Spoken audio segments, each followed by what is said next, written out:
नमस्कार दोस्तों, OCN network में आपका स्वागत है। अरविंद केजरीवाल को जिन शर्तों के साथ और जिन परिस्थितियों में सुप्रीम कोर्ट ने अंतरिम जमानत दी है और सुप्रीम कोर्ट ने जिस तरह के तर्क देने की कोशिश की है, बहुत सारे लोगों के गले के नीचे वो चीज़ें उतर नहीं रही हैं।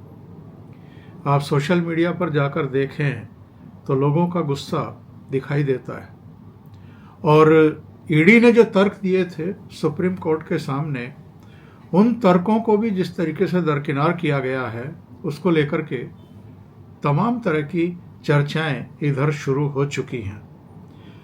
जो शर्तें अरविंद केजरीवाल के लिए अदालत ने रखी हैं इन 21 दिनों के लिए, उन पर जरा एक नज़र डालें। पहली शर्त है कि अरविंद केजरीवाल को 2 जून को वापस तिहाड़ जेल लौटना होगा। दूसरी शर्त, उन्हें 50,000 रुपये का मुचलका भरना होगा। तीसरी, केजरीवाल आबकारी नीति घोटाले से जुड़े मनी लॉन्ड्रिंग मामले में अपनी भूमिका पर कोई टिप्पणी नहीं कर सकेंगे। चौथी, उन्हें अपने इस बयान का पालन करना होगा कि वे किसी भी आधिकारिक फाइल पर तब तक हस्ताक्षर नहीं करेंगे जब तक कि मामला उपराज्यपाल से मंजूरी हासिल करने जितना जरूरी ना हो। पांचवा, केजरीवाल मुख्यमंत्री कार्यालय और दिल्ली सचिवालय में नहीं जाएंगे। छठा, वे किसी भी गवाह से बात नहीं कर सकेंगे और मामले से जुड़े आधिकारिक दस्तावेजों को नहीं देख पाएंगे। और सुप्रीम कोर्ट ने जो टिप्पणियां की हैं, जरा उन पर भी एक नज़र तो डालना बनता ही है। जैसे सुप्रीम कोर्ट ने ये दलील दी है, ये कहा है कि अरविंद केजरीवाल को दी गई अंतरिम जमानत को उनके खिलाफ जो मामला है उससे जुड़े हुए गुण और दोष पर दी गई सुप्रीम कोर्ट की राय ना माना जाए। दूसरी टिप्पणी सुप्रीम कोर्ट ने की है कि केजरीवाल के खिलाफ गंभीर आरोप हैं, लेकिन अब तक वो दोषी करार नहीं दिए गए हैं। अभी तो गिरफ्तार हुए हैं 21 मार्च को, अब से पहले कहाँ से वो दोषी करार दिए जाते। तीसरी टिप्पणी इनकी ये है कि उनका कोई आपराधिक इतिहास नहीं है, ना ही वे समाज के लिए खतरा है। चौथी टिप्पणी कि लोकसभा चुनाव के मद्देनजर समग्र और उदार दृष्टिकोण उचित है। और पांचवा, केजरीवाल 1.5 साल तक बाहर थे, उन्हें ईडी द्वारा पहले या बाद में गिरफ्तार किया जा सकता था, लेकिन ऐसा कुछ नहीं हुआ। यानी सुप्रीम कोर्ट का ये कहना है कि जब ये केस अगस्त 2022 में दर्ज हो गया था और इसकी जांच पड़ताल चल रही थी, तो तब से लेकर के और 21 मार्च तक यानी 1.5 साल तक अरविंद केजरीवाल को गिरफ्तार क्यों नहीं किया गया। और ईडी इस बारे में बता भी चुकी है। और जब हम और आप समझ पा रहे हैं कि ये केस किस तरीके का था और इसमें ईडी के अधिकारियों को, पूरी जांच टीम को कितने पापड़ बेलने पड़े हैं, कुल मिलाकर के ये बताया जाता है कि अरविंद केजरीवाल और इनके साथ के लोगों ने ही बहुत सारे डिवाइसेस या तो तोड़ दिए, नष्ट कर दिए, या फिर बहुत सारे दस्तावेजों को और दूसरी चीज़ों को डिस्ट्रॉय किया गया है या उन्हें कहीं छिपा दिया है। इसके अलावा ये इतना कॉम्प्लिकेटेड केस था कि इसमें उन सारे तारों को जोड़ना बिल्कुल भी आसान नहीं था जिनसे ये प्रूव किया जा सके, साबित किया जा सके कि साहब इसमें रिश्वत ली गई है। और ये जो नई आबकारी नीति बनाई गई है, इसके पीछे मकसद ही एक्चुअल में रिश्वत लेना था।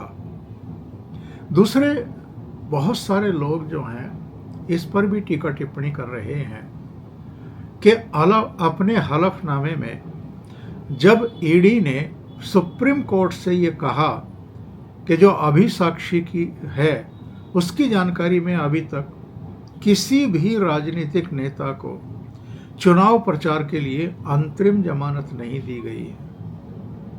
ऐसे में अरविंद केजरीवाल जो चुनाव भी नहीं लड़ रहे हैं, उनको चुनाव प्रचार के लिए अंतरिम जमानत दी जाती है, जो कि हिरासत में है, जेल में है, तो इससे बहुत एक गलत परंपरा जो है वो शुरू हो जाएगी।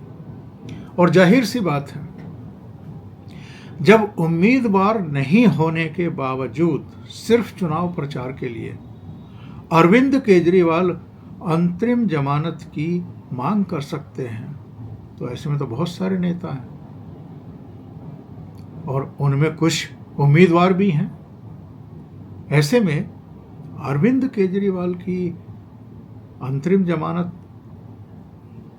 ग्रांट कर देना, तो ये एक बहुत बड़ा धर्म संकट खुद सुप्रीम कोर्ट जो है वो खड़ा करने जा रहा है। अब झारखंड के मुख्यमंत्री हेमंत सोरेन, उनके खिलाफ भी जमीन घोटाले और मनी लॉन्ड्रिंग में जांच चल रही है। ईडी ने 31 जनवरी 2024 को उन्हें गिरफ्तार किया था।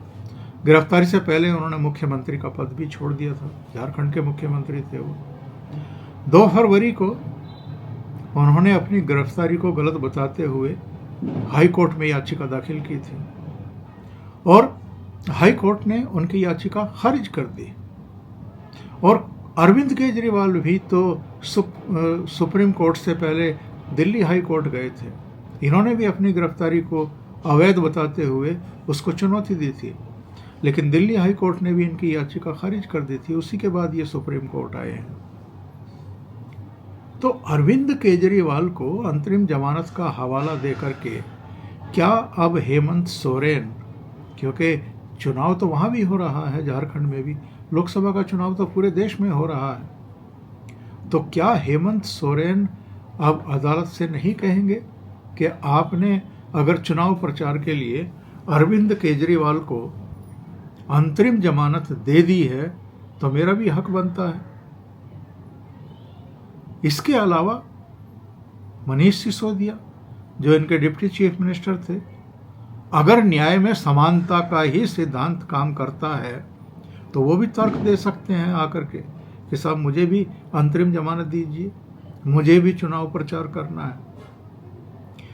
ठीक है, जमानत देना जो है वो अदालत का विशेषाधिकार है और वो कई मामलों में कई तथ्यों को देखते हुए जमानत का फैसला करती है, अंतरिम जमानत का फैसला करती है। और किन धाराओं में कोई अभियुक्त बंद है और उस पर कितने गंभीर आरोप हैं, ये भी देखना होता है अदालतों को। तो अरविंद केजरीवाल पर जो धाराएं लगाई गई हैं, पीएमएलए एक्ट है, इसमें तो आसानी से वैसे ही किसी को जमानत नहीं मिलती है और इनको तो अभी 21 मार्च को ही गिरफ्तार किया गया था।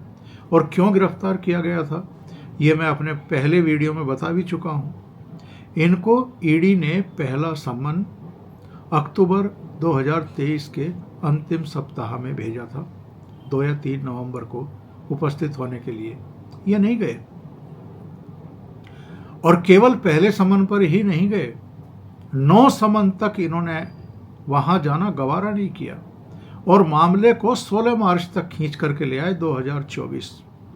अक्टूबर 2023 से मार्च 2024 तक ले आए। और क्यों लेकर के आए? क्योंकि इनको पता था कि लोकसभा चुनाव अप्रैल में होने हैं और मार्च में किसी समय लोकसभा चुनाव की घोषणा हो जाएगी, तो एजेंसी इनको चाह करके भी गिरफ्तार नहीं कर सकती।